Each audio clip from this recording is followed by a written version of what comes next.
Oui, toujours le bonnet. Alors, on continue avec ce calendrier de l'Avent avec une série jeunesse excellente, Bergère Guerrière, donc le tome 1 chez Glénat.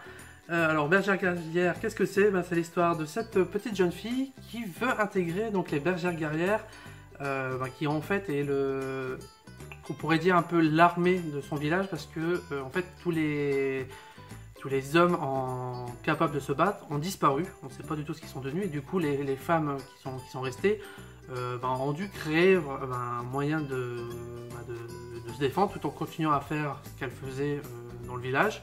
Et en fait donc on suit cette jeune fille qui veut vraiment intégrer les Bergères Guerrières. Donc on suit vraiment son entraînement, comment elle est attaquée, etc. On découvre aussi les femmes qui sont responsables de cette armée. Et ce que j'aime bien dans cette BD, c'est que déjà, graphiquement, c'est sublime. C'est un dessin tout en rondeur, vraiment assez rafraîchissant.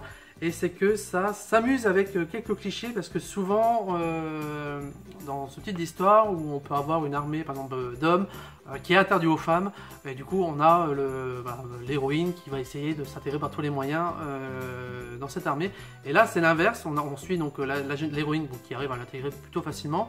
Et par contre, elle a un de ses amis, qui est l'un des rares jeunes garçons qui est resté sur l'île. Lui, il voudrait aussi s'éclater, défendre le village, etc., être avec ses amis, et malheureusement, il peut pas parce que c'est interdit aux hommes. Et il va tout faire pour essayer d'y rentrer. Et c'est vraiment très bien amené. Et voilà, vraiment une bonne BD jeunesse qui est pour moi à partir de 8-10 ans. Voilà, 8-10 ans et au-delà, parce que vraiment c'est génial. Vivement le tome 2.